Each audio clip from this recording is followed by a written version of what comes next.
Good morning. Good morning. How great it is again to be in God's house, Amen. to worship. As you can see, I'm still stuck in this. I'm not sure how much longer, but we'll see. Surgeon will have some word what I can do next, but in the meantime, we take it one day at a time. But I'm glad to be here with you all this morning. Let's bow for a moment of prayer. Father, again, we come to worship. We come to sing your praises. We come to be instructed through your word, to be taught by your Spirit.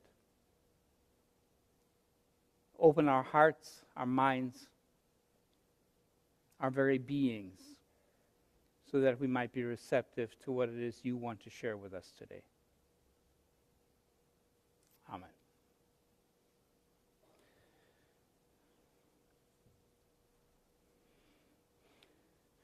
I made a quick list of a couple little rhymes. I'm sure you recognize them. Just the beginning. A tisket, a tasket, a green and yellow basket. I wrote a letter to my love, and on the way I dropped it. Another one, hickory, dickory, dock, the mouse ran up the clock.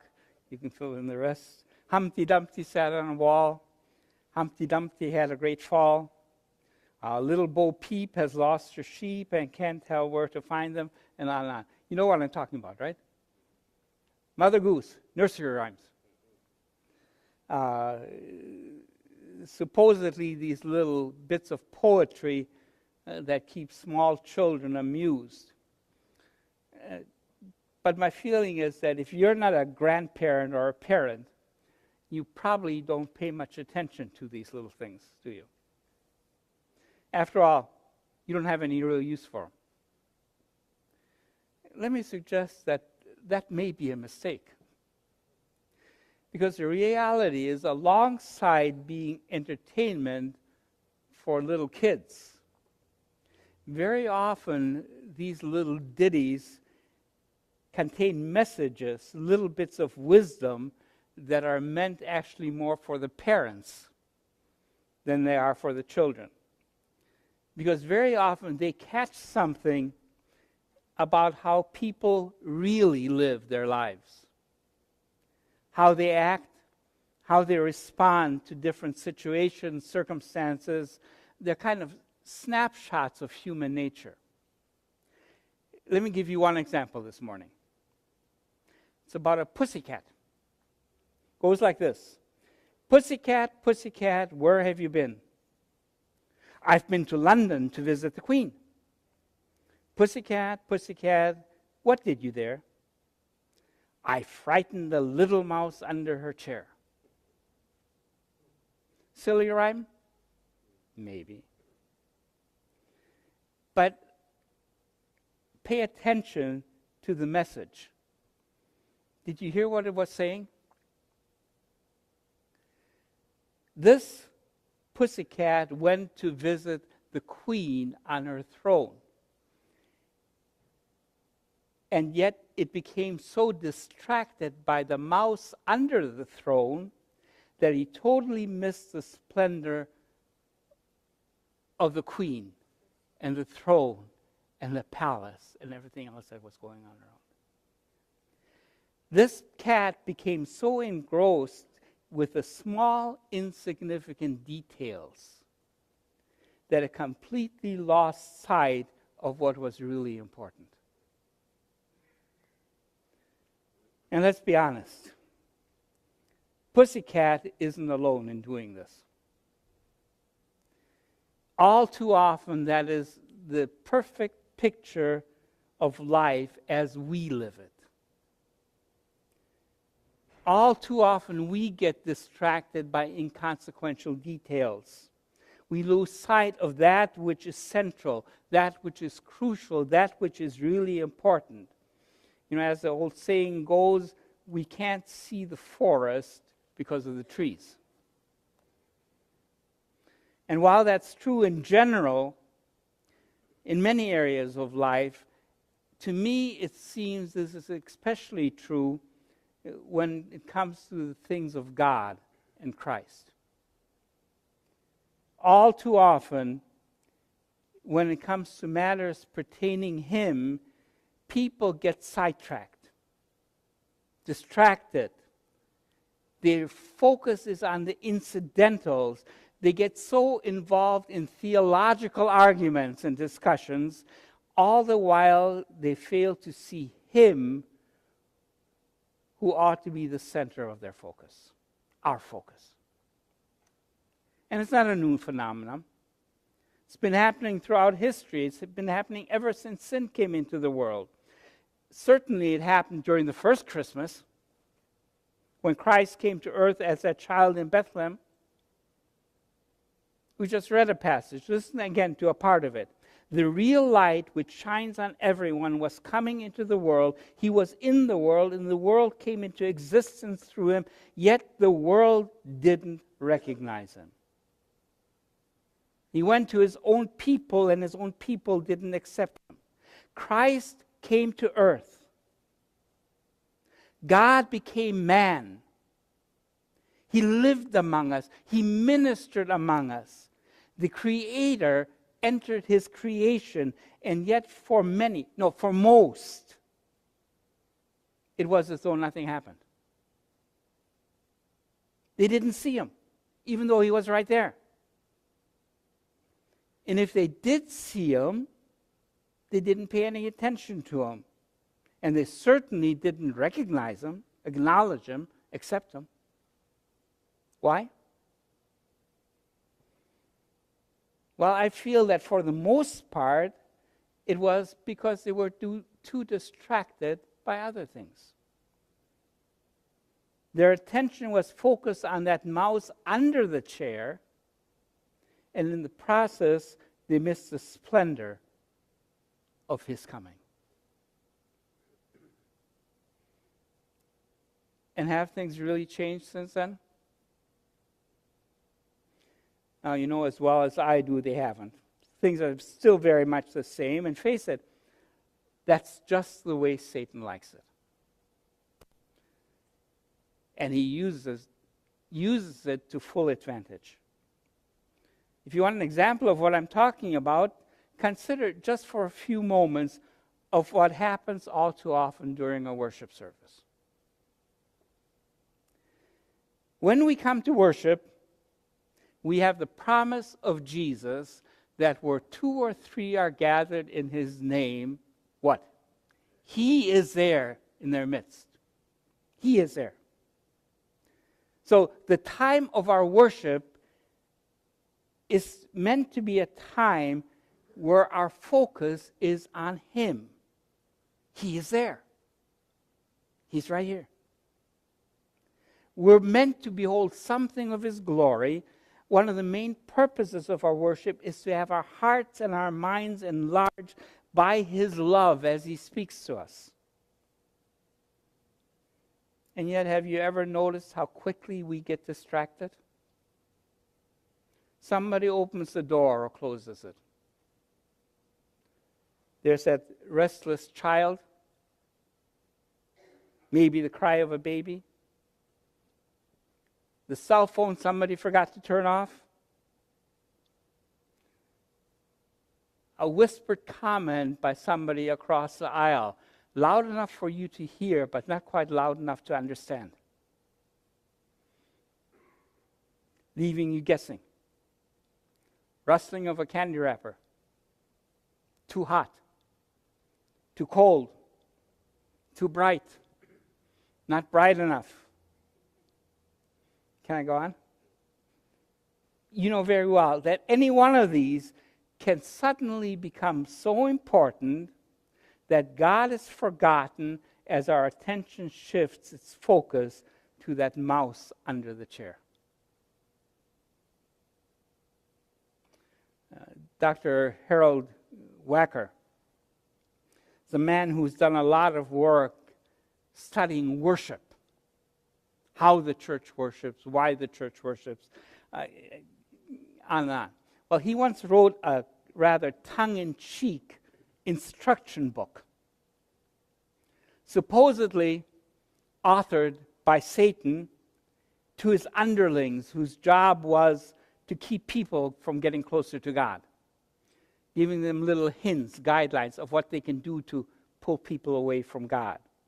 And among the things he suggests they are told is this: be sure to keep with your patient at all the times, especially in church.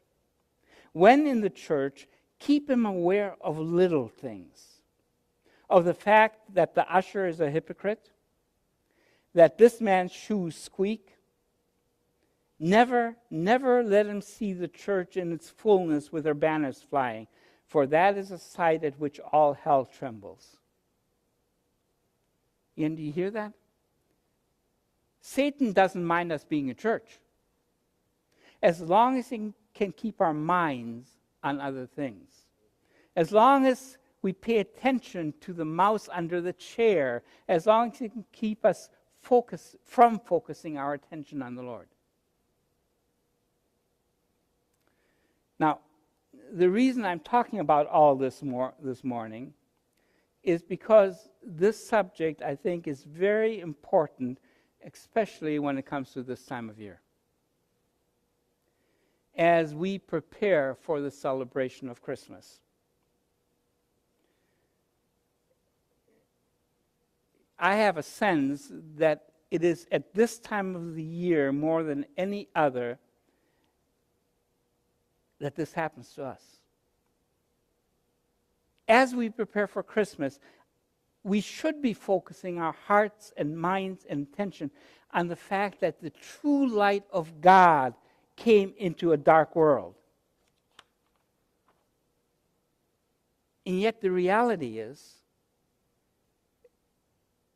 if we're honest with ourselves, that most of our attention is spent on getting ready for the outward celebration of a holiday, rather than for the observance of a holy day. Test yourself.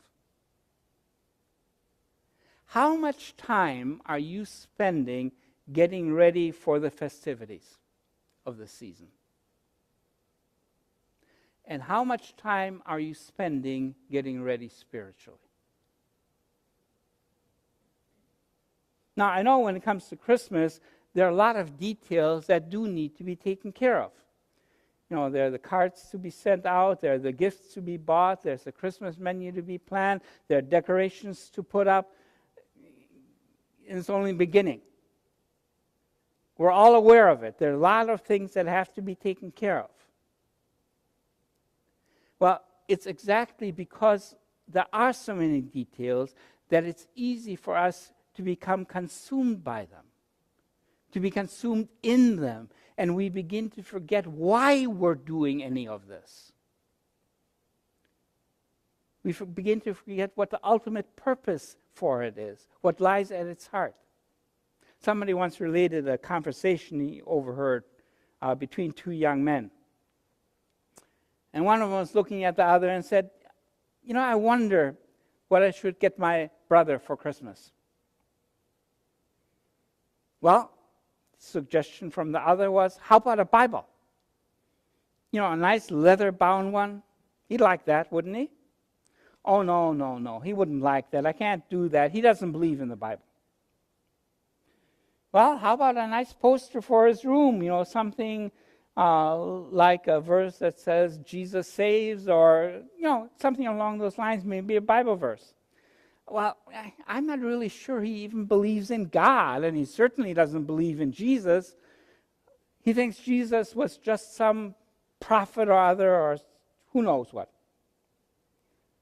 Well, then tell me, if he doesn't believe in God or Jesus, then why does he even bother celebrating Christmas? Good question, isn't it? Good question. If somebody doesn't believe in Jesus, then how can they even celebrate Christmas? Isn't it the celebration of his coming to earth? Of his birth? But we need to go one step farther than that. even when we believe in Jesus. If we become so distracted during this season that Jesus, God, begin to take a back seat, that they get pushed off into a corner, maybe we even neglect to take time off to worship Him on Christmas Day or Christmas Eve. By the way, we do have a Christmas Eve service. Are we really celebrating Christmas then? Are we celebrating Christmas? And guess who just loves that? He doesn't mind us enjoying the holidays. He doesn't mind the gift giving and the sending of cards and the putting up decorations and singing Christmas carols. He doesn't even mind the manger scene like we have here. It's all fine with him as long as he can keep us so occupied with the unimportant extras, as long as he can keep us so involved with the superficial details, as long as he can keep us busy chasing the mouse under the tree, that we forget to look up to Him who is on the throne, Jesus Christ.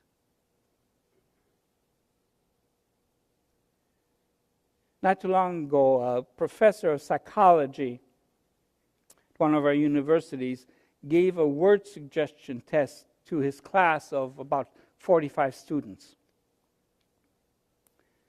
He told them to take out a piece of paper and write one word on the piece of paper. And he told them the word he wanted them to write was the word Christmas. And everybody in the class did that. And now the professor said, right after that word Christmas, write the first thought that flashes through your mind when you think of that day.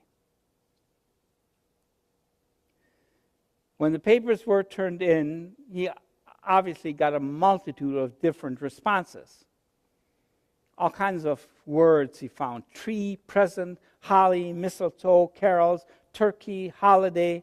Most frequent one he got was Santa Claus. But he said that in all the answers that he received, there was one conspicuously absent. Not one. Not one person had written anything along the lines of birthday of Jesus. Nothing even came close. They were all chasing the mice under the chair. So here we stand today. Middle of the season of Advent. It's a time of preparation. A time of getting ready. But for what will you be getting ready? At Christmas, we celebrate the birth of a king. Not just any king. The King of Kings, Lord of Lords. In a sense, we are all going to be visiting His throne room.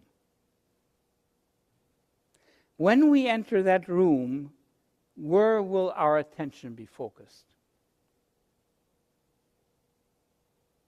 Will it be on the mouse under the throne? In other words, will we be distracted by inconsequential details? Will our thoughts be drawn aside by the superficial pageantry of the season? Will we lose our focus in the busyness of what goes on around us? Or are we going to fix our gaze, our minds, our hearts, our souls on Him who sits on the throne? On Him who sits on the throne. Lord of Lords, King of Kings, Savior. Lord, where is it going to be? Are we going to be chasing mice? Or are we going to be worshiping the King? Let's pray. Father, as we stand in this time of the year, in preparation for the celebration of Christmas, help us to truly focus our hearts and minds on Him who sits on the throne, on Jesus, on His coming, on what that coming means to us and how his coming has changed our lives. Lord, grant us the grace to see who you are and what you have done.